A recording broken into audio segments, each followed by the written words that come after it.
A medida que avanza el gobierno de Yamandu Orsi, el tema educativo va tomando cada día más relevancia en la agenda política e informativa. Hace algunos días la delegación de la Federación Uruguaya de Magisterio fue recibida por el mandatario y además conocimos la intención de ANEP de incorporar a más de 4.000 niños y niñas de 3 años al sistema educativo. A esto se le suma la discusión del presupuesto que se inicia en el Parlamento. Para hablar de la situación actual de la educación en Uruguay, recibimos en La Rosca al diputado del Frente Amplio por el Movimiento de Participación Popular, Agustín Mazzini. Bienvenido. Bueno, muchas gracias por invitarme y bueno, un saludo para ustedes y para toda la gente que está escuchando la radio y mirando el streaming. Recordarles que volvimos al streaming, que sí, se nos había caído el YouTube, pero ya estamos de vuelta, así que se pueden volver a sumar por ahí. Agustín, estás acá hablando de educación y vos arrancaste siendo docente de física, ¿verdad? Sí. Y además tuviste inicios vinculados a la militancia gremial en el IPA y en FENAPES. Contanos un poco de esos inicios. Bueno, sí, yo, cuando terminé el liceo empecé a estudiar el profesorado de física y bueno, y un tiempo después arrancamos a dar clases. Cuando uno empieza, creo que le pasó a casi todos los docentes del mundo, que cuando arrancás a trabajar tenés que un poco recorrer el departamento. En el caso de Canelones, di clases en Juanico, en Santa Lucía, en 18 de Mayo, en Las Piedras, no me acuerdo ya casi, pero fueron varias localidades. Por suerte siempre en la zona. Ahí está. Pero bien, está bueno y otra realidad. ¿Pero cómo se vincula eso que hacías a lo que haces ahora? Y bueno, en realidad está bueno tener, para mí enriquecen las dos experiencias. Cuando uno, primero porque yo hice el IPA, la mayoría, después terminé en el Centro de Formación Docente Comeño de Canelones, pero el IPA te prepara mucho para una formación muy propedéutica, muy basada en física, muy basada en la ciencia, en la matemática, con mucho rigor y bueno, después salís a trabajar y te chocás un poco con la realidad. Creo que le pasa a todos los profesionales, pero en la educación es bastante divertido. Había como una caricatura que decía, es como que te enseñan que aprender a nadar sea que un curso teórico de qué es el agua, otro de qué son las fuerzas, de cómo se nada, y después cuando te recibiste tiran a la piscina y nunca había nadado mucho. Si bien la formación docente tiene mucha práctica, pero a veces uno se siente perdido. Y en esos recorridos que tuviste por diferentes liceos, ¿qué pudiste observar de cosas que podían faltar o que estaban para mejorar? Bueno, yo cuando empecé a trabajar fue en el 2005, así que faltaba mucho para mejorar. Principalmente el salario docente, que cuando yo empecé me acuerdo que trabajaba como 20 horas y ganaba 5.000 pesos, que serían como 12.000 de ahora, una cosa así, o 14.000. Era muy bajo, los alquileres valían más o menos eso. Entonces, eso ha mejorado bastante. Y parece gracioso, pero también hace a poder elegir una carrera y saber que te puedes realizar en tu vida privada, individual, digamos, que puedes formar una familia, que puedes pagar un alquiler, que puedes llegar con eso que vos estudiaste y querés hacer. Claro, porque además implica una formación específica entonces eso hace a la calidad educativa. No es solo un capricho, no es que... Porque a veces se ironiza y no precisamos profesores ricos, sino mejor educación. Bueno, primero que los profesores ninguno es rico y segundo es que la posibilidad de poder elegir la carrera, porque si no lo que termina pasando es que muchos docentes dejan te recibís de profesor. Yo soy un caso, pero de mis compañeros del IPA, la mitad no trabajan de profesor y son profesores egresados de física que faltan bastante. Entonces eso es una. Y lo otro, me acuerdo que en el liceo de Juanico era de mañana y hacía el mismo frío que afuera cuando empezaba. Claro. Y obviamente el aire acondicionado ni se nos pasaba por la cabeza tener aire acondicionado en las clases. Y ahora uno de los problemas que siempre aparece en la escuela es que saltan los sistemas eléctricos porque enchufan tantas estufas o aire acondicionado que está bueno que haya problemas de ese tipo y no más problemas, pero las cosas sencillas y concretas han cambiado mucho en la educación.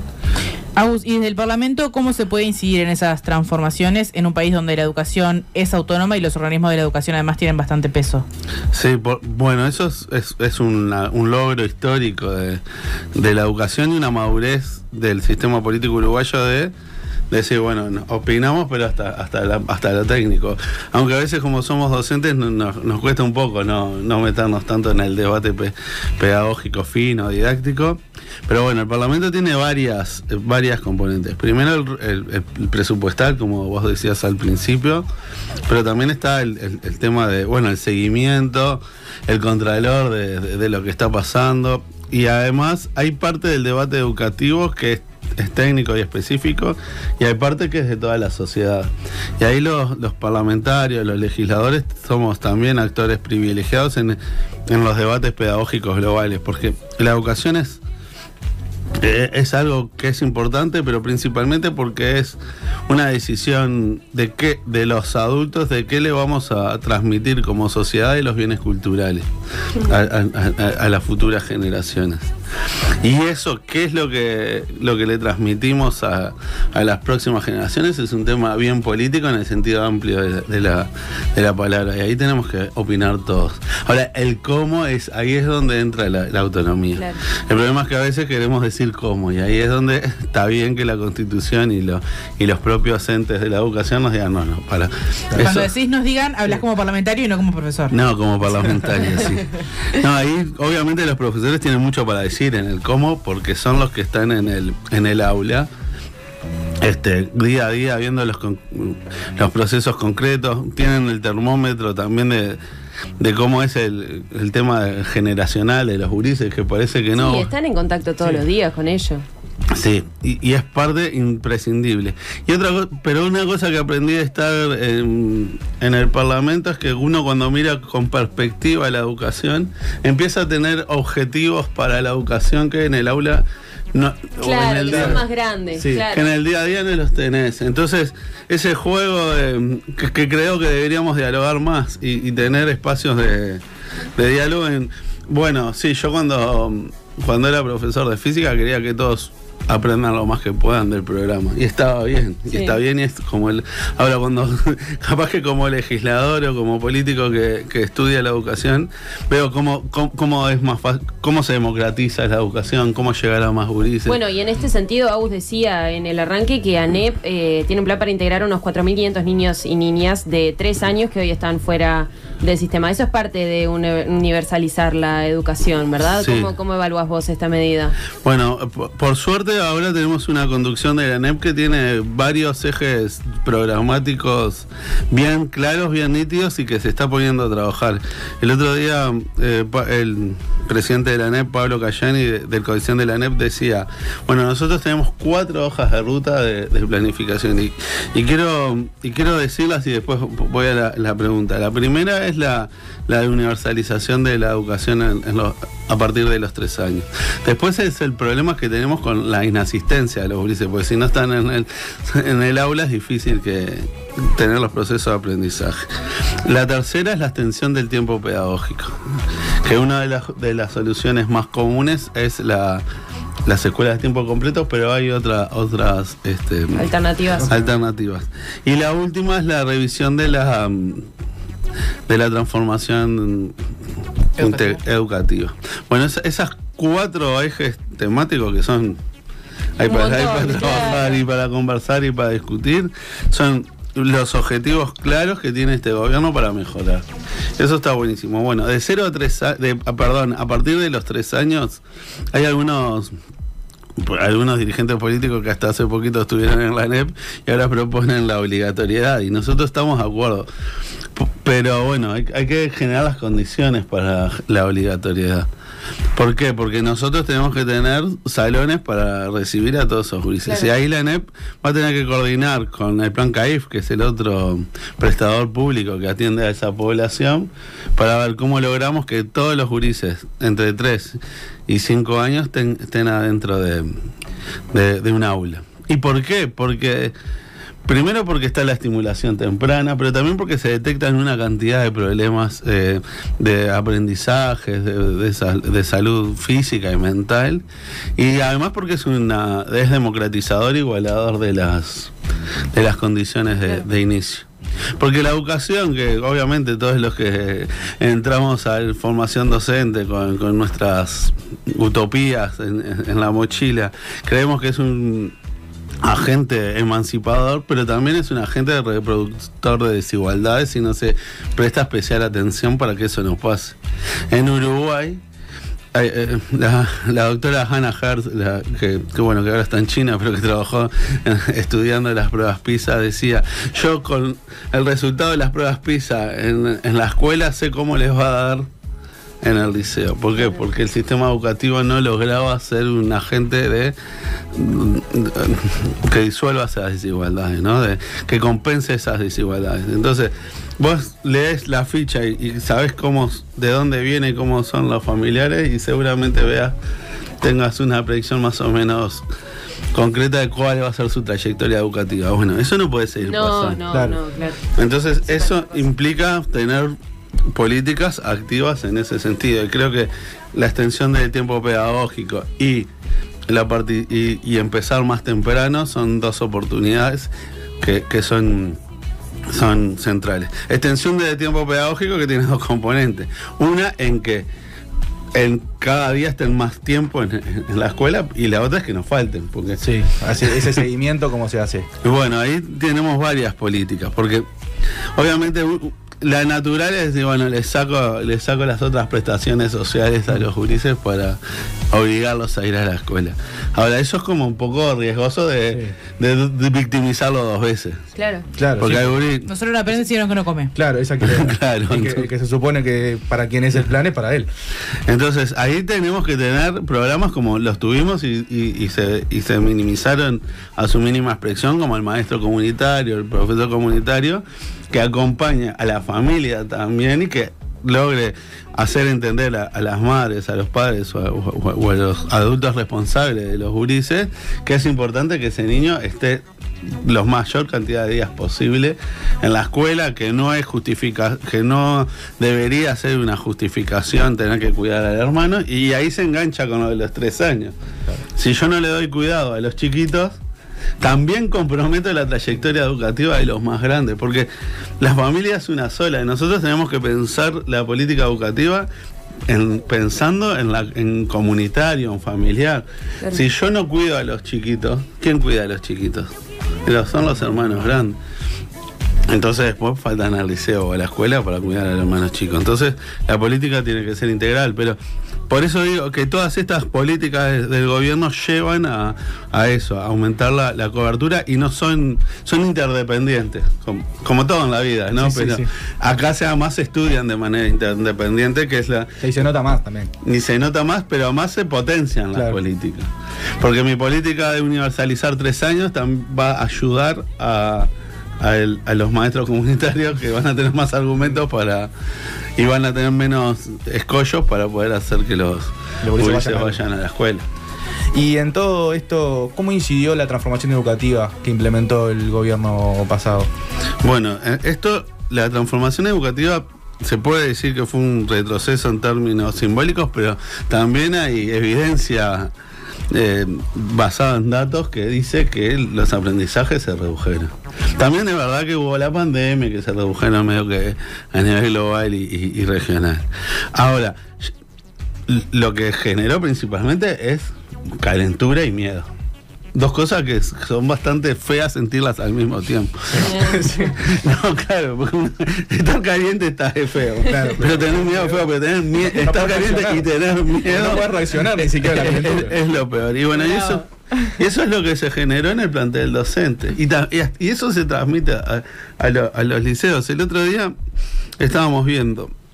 Se sancionó a profesores en el Liceo San José por sacarse fotos afuera del liceo por el no de la baja, pero además fue todo tan... No la reforma. No de la reforma, perdón, se me cruzan los plebiscitos.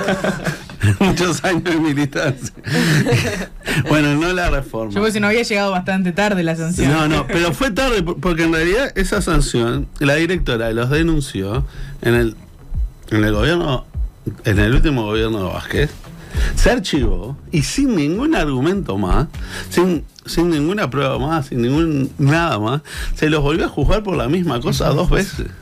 Y a muchos docentes se los tuvo 6 meses con retención de haberes y separados del cargo, y después se les dio la razón. Pero para un profesor que es una persona que vive de su trabajo, ¿no?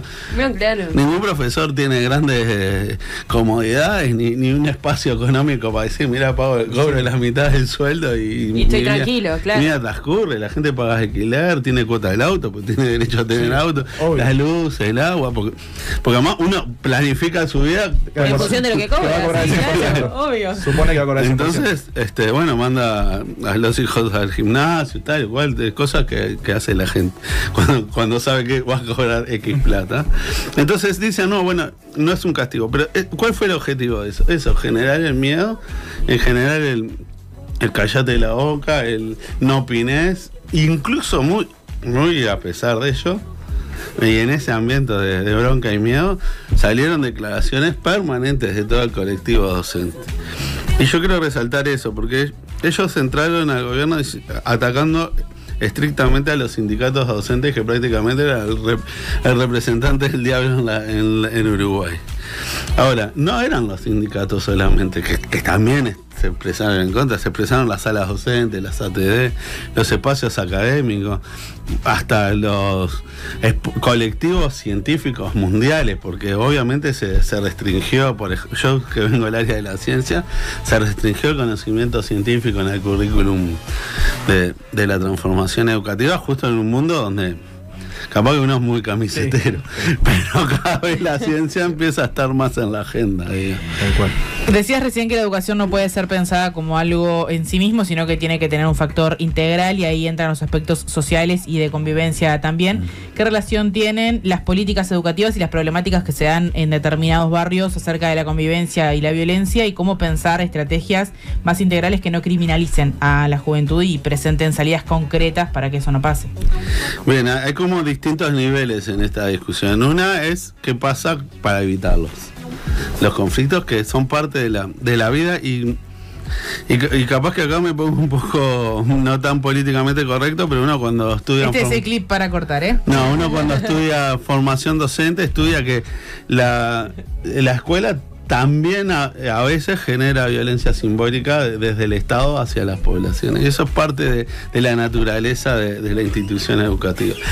No entender eso implicaría tener una visión romantizada de la educación y no abordar estos problemas. Entonces, ahí tenemos que tener espacios pedagógicos, pero también técnicos que sea la escuela y el aula sean espacios saludables en términos de que no haya violencia entre los estudiantes, que minimizar la violencia simbólica, ¿no? Porque ¿qué pasa? La escuela tiene una cultura hegemónica que la impone sobre el resto de las culturas. Sí, claro. Y eso genera violencia, porque esto que decía, si yo le digo, si no llevas todos los días a la escuela, te saco la comida, eso es violento. Sí, sin duda. ¿Está bien? Entonces, si yo no lo abordo de una manera integral, si yo no tengo un espacio pedagógico, pero también con psicólogos, con trabajadores sociales, con educadores sociales, con todo un equipo multidisciplinario que aborde los temas de manera global, y la violencia emerge, porque la violencia se aguanta hasta que un día explota. Entonces, para nosotros uno de los factores primordiales es tener de verdad equipos multidisciplinarios que no sean un psicólogo en una oficina esperando que un alumno le pega 5 para mandarlo ahí para... Que estén en campo, entonces.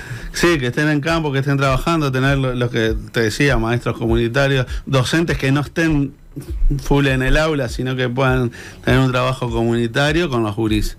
Y después también las distintas maneras de reprimir cuando ocurren cosas que no son tolerables.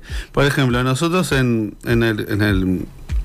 en el segundo gobierno del Frente de Mujica se había hecho un programa en el Ministerio del Interior de comunidades educativas seguras.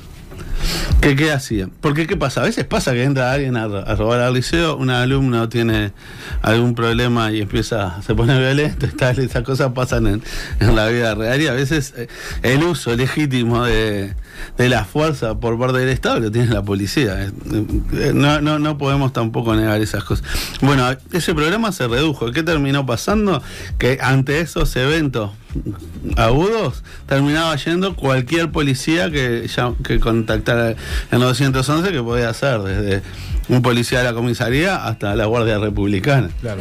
Entonces también eso afecta, porque una cosa es el policía que ya conoce y que está preparado para lo que va. Y claro, entonces en este marco de esos recortecitos chiquitos que parece que no se ven, pero que terminan incidiendo en la vida concreta de la gente, pasa que se recortó en equipos multidisciplinarios, también se recortó en policía especializada en los centros educativos, se recorta en porteros, se recorta, ¿no? Entonces cuando querés acordar cosas que antes se podían abordar de una manera, ahora terminan explotando. Y nadie puede aprender en un espacio de miedo, de inseguridad, de enojo, como decía. Bueno, eso también atenta directamente a la calidad educativa. Entonces después vemos que los aprendizajes caen y nos sorprendemos. Como pasa con la pobreza infantil, ¿no? La ministra de Economía sorprendida porque creció la pobreza infantil. Y bueno, si recortaste todas las herramientas sociales de la pobreza multidimensional y solo dejaste las transferencias, pasa que aumenta. Bueno, esto pasa igual. Si vos le sacás todo lo accesorio, cuando se te cae. Claro. Todo el andamiaje, ¿no? Otra de las 63 prioridades que estableció el Frente Amplio durante la campaña fue la entrega del bono de los 2.500 pesos a las familias con niños y niñas en edad escolar que concurran a centros de educación inicial y primaria. ¿Es viable este programa con el presupuesto? ¿Cómo vienen con la rendición de cuentas? Bueno, esto fuimos bastante criticados por hacer algo que habíamos dicho, pero que obviamente las autoridades de la ANEP entraron en las clases empezaron el 1 de marzo y el 1 de abril asumieron un mes después las autoridades, ¿no? Ahora, lo que sí lograron hacer, que lo anunció el director de Educación, la ANEP en coordinación con el Ministerio de Educación y Cultura, con el presupuesto vigente, es atender a los gurises que están más desfavorecidos. Entonces se va solamente por este año hacer el aporte, ahora entrado en junio, julio, para los gurises del primer quintil. Ya el año que viene va a ser universal. Pues nosotros entendemos que las políticas públicas deben de entender a la universalidad, y más en educación, porque no puede ser que haya una educación de pobres y de ricos. Y cuando hablamos de eso es todo. No puede ser que el pobre tenga el cuaderno pobre y el rico tenga el cuaderno rico, como cuando yo iba a la escuela que tenía un cuaderno que tenía los renglones de otro color, digamos. Entonces, claro, ya el color de los renglones te asignaba a la clase social desde que tenías 5 años. Claro. Bueno, claro, esas cosas nosotros queremos evitarlas. Entonces, tiene que haber bueno para todos, porque además para todos los padres es complicado el comienzo de clases. Hay mucha gente que mucha gente que se endeuda en marzo para poder comprar todos los útiles, claro. Todos los útiles, porque además a veces los docentes nos ponemos ingeniosos en las cosas que pedimos. Eso seguro. Entonces,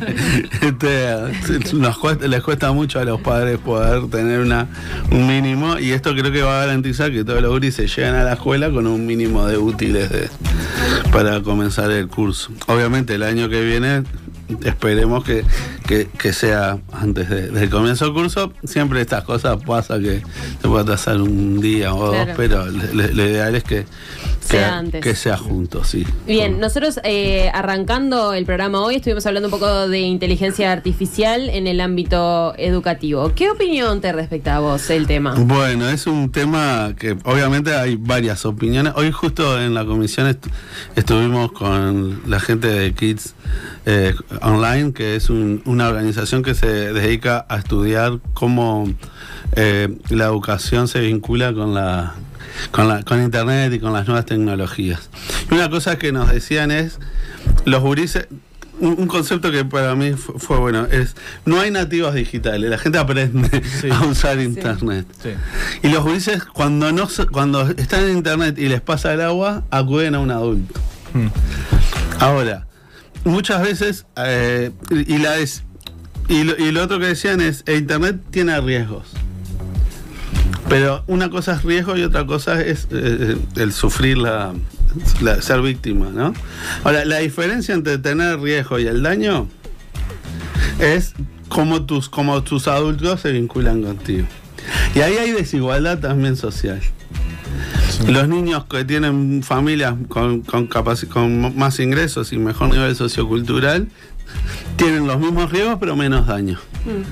Entonces, ¿cómo logramos democratizar? ¿Qué lugar sino la escuela para democratizar el tema del cuidado y la reducción de daño? Porque el riesgo lo vas a tener, si no lo tienen a los 5, lo van a tener a los 7, y si no, en algún momento de la vida lo van a tener. Entonces, la escuela es un lugar privilegiado para ese tipo de debate, porque esas cosas existen en la realidad. Entonces, si no la trabajamos en la escuela, lo que hacemos es reproducir las desigualdades sociales. Ahora, la inteligencia artificial es algo que, por lo que estamos viendo, viene para quedarse, ¿no? Sí, negarlo no sería un... No creo que sea la mejor herramienta, y porque además, si no, pasa a ser un instrumento para la trampa, claro, y el fraude. Porque es la realidad. Sí, claro. Sí. Entonces, si yo cuando soy docente integro la inteligencia artificial, va a ser difícil que cuando de verdad les pida, bueno, esto sí lo tienen que hacer ustedes porque yo qué sé, algo tienen que hacer. Claro, sí. Entonces va a ser más difícil que el fraude, porque además muchas veces el fraude, porque sabemos que el docente no entiende mucho, entonces no se va a dar cuenta. Claro. Entonces eso me parece que es primordial. Y lo segundo es el uso de la tecnología como sustitución del razonamiento humano, que creo que también estuvo en el debate. Y es complicado hoy en día llevar a cabo cualquier tarea intelectual sin uso de la tecnología. Yo cuando entraba al IPA estaba el debate de la calculadora, que también estuvo acá. Entonces y porque claro, van cambiando los debates, es un debate del siglo pasado, ¿no? Ahora ya nadie discute porque todos tenemos una calculadora. Ahora, una de las posiciones era, bueno, pero te dependés de una tecnología. Ahora, ¿quién hoy puede hacer una cuenta, ni hoy ni hace 50 años, una cuenta sin papel y lápiz? Y eso es tecnología también. Y eso es tecnología. Y si yo no tengo un papel, no sé dividir entre más de 2. Entonces, lo mismo, esto es un aparato que es un poquito más sofisticado. Ahora, y es verdad que el acceso al papel y al lápiz en un momento era más universal. Ahora todo el mundo tiene un celular. Entonces es como raro decir, bueno, depender del celular y vos depender del lápiz. Lo mismo para escribir un texto, para estudiar historia. No se puede estudiar historia sin tecnología. Hace caras, Agustín. No, porque los libros son un artefacto tecnológico. Entonces, yo lo que y lo otro es que sí pasa, y eso es bastante traumático para también los docentes y todo, y que el vínculo, es un debate medio epistemológico, ¿no? El vínculo con el saber cambia, porque ahora el saber no está más en la biblioteca, ni siquiera está en los sabios. Claro. El saber está ahí en la nube. Y el saber es algo que... Eso que el saber se construye ahora, lo ves en tiempo real. Capaz la idea te va explicando lo que va pensando. Entonces te dice, no, mirá, agarré esto de acá, esto de acá. Y si vos le seguís dando, o sigue razonando sobre el mismo tema. Y después está el otro tema que es más político. Y es, cada vez que yo uso la tecnología, le estoy enseñando a la tecnología. Y yo le estoy enseñando mi oficio a la tecnología. ¿No? Si yo soy ingeniero y le empiezo a preguntar, Hoy la IA no sé si sabe hacer un auto. Ahora sí ayuda bastante a los ingenieros que están haciendo un auto, porque preguntan qué pasa si pongo tanta presión, entonces y te da. Ahora, yo le estoy enseñando mi oficio a la IA. Porque la idea, dentro de 20 años ya van a haber 200, no sé, 2.000 ingenieros que le preguntaron cómo hacer un auto y bueno, ya vas a saber usar. Ahora, eso es un problema que está bastante, me hace acordar bastante al dilema del prisionero, de teoría de juegos, que si no lo conocen es, a dos prisioneros le dicen que si confiesan, y le dicen, si vos confesás y el otro no confiesa, te castigo por 10 años. Si los dos confiesan, 5 años, y si el otro, si vos confesás y el otro no, 1 año. Ahora, está totalmente dominada por confesar. Con el problema de que es el subóptimo lo que domina. Ahí hay un equilibrio de Nash, ¿no? ¿Se acuerdan de Nash, de la película Una mente brillante? A mí cuando empecé a hablar de física me perdiste. No, es más teoría del juego, no es física. Entonces, es un... ¿Qué pasa? Si yo confieso y el otro no confiesa, yo me voy 1 año solo. Si yo confieso y el otro confiesa, son 5. Si yo no confieso y el otro confiesa, son 10. Son 10. Entonces voy a confesar. Y sí, confesar siempre. Está, si ninguno de los dos confiesa, quedan libres, ¿no? Pero el menos riesgo, lo menos riesgoso es confesar. Lo menos riesgoso es confesar. Pero ¿qué pasa? Confesar es peor para los dos. Sí. Claro, entonces, creo que con esto pasa lo mismo. Porque... La cara. Yo me perdí. Ahora, yo uso la IA y le estoy alimentando a la bestia. Es una realidad. Ahora, como... Si no la uso, pierdo mucho, porque pierdo ventaja contra... Sí, autonomía, y capaz que en un futuro un robot te puede enseñar física y claro, pero si yo no la uso, pierdo contra vos. Porque yo la uso y te Porque ¿qué pasa? Un profesor... Yo siempre lo pienso, yo tengo una cantidad, como dice, estudié física y estudié sexto de ingeniería, mis compañeros son ingenieros, programadores y tal. El que no la usa demora 10 veces más en hacer el mismo trabajo que el que la usa. Sí. Entonces va a perder. Yo tengo a mi cuñado que trabaja de eso y dice que con la inteligencia artificial han bajado todo lo que demoraban a hacer. Capaz que estaba 3 días, 4 días haciendo algo, no sé qué, porque no me da para entenderlo. Ahora con la inteligencia artificial lo hacen en un ratito. Por eso, entonces vos usás y yo no. Y vos vas a cobrar la mitad y ganar 5 veces más que yo. Sí. A la larga... yo me voy a morir de hambre. Todo bien con él. Todo bien con el futuro, pero... Claro, pero entonces ese es uno de los problemas que tienen, porque las IA no son públicas, son de Google, son de empresarios que ya controlan bastante el resto de nuestra vida. Bueno, tenemos un juego para proponerte así dejas de ver la inteligencia artificial. El juego es que nosotros te ponemos en una situación o te damos a elegir entre 2 cosas y vos tenés que responder muy rápido sin pensar mucho. No, yo no pienso nunca, así que me va a salir. ¿Qué 3 cosas te llevarías a una isla desierta? ¿Se conecta a internet? No, bueno, me llevaría un libro grande que me dé tiempo para leerlo. Me llevaría, no sé, algo para escribir, porque y no sé, y una almohada. Un sueño. Un sueño, tocar en los Rolling Stones. Bueno, cumbia rock. No, igual no serían los Rolling Stones, pero sí, bueno. Rock. ¿Qué materia sacarías del liceo? Polémico. No sacaría ninguna. ¿Monogamia o poliamor? Bueno, mira, yo creo que la poligamia, y esta es polémica, es como el comunismo. En los papeles es buenísimo.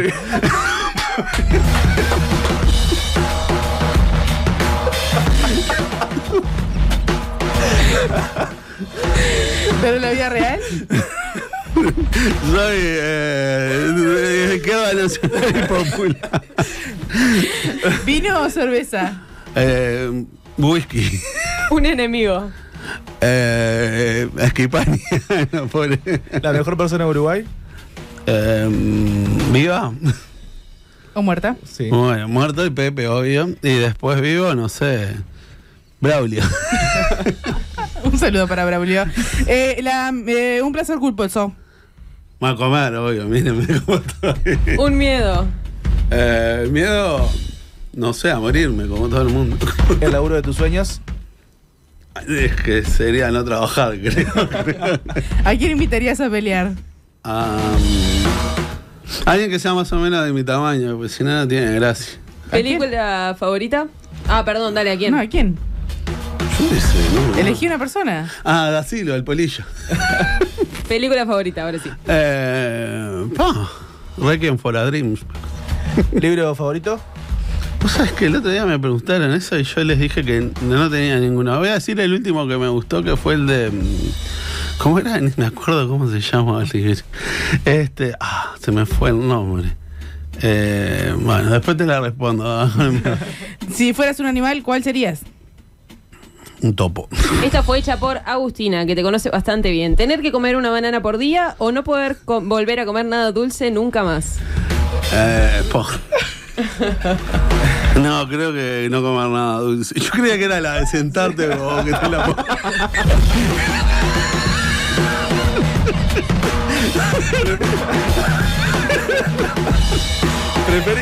¿Preferís que un alumno haga el parcial con Rincón del Vago o con ChatGPT? No, con ChatGPT, pero bien.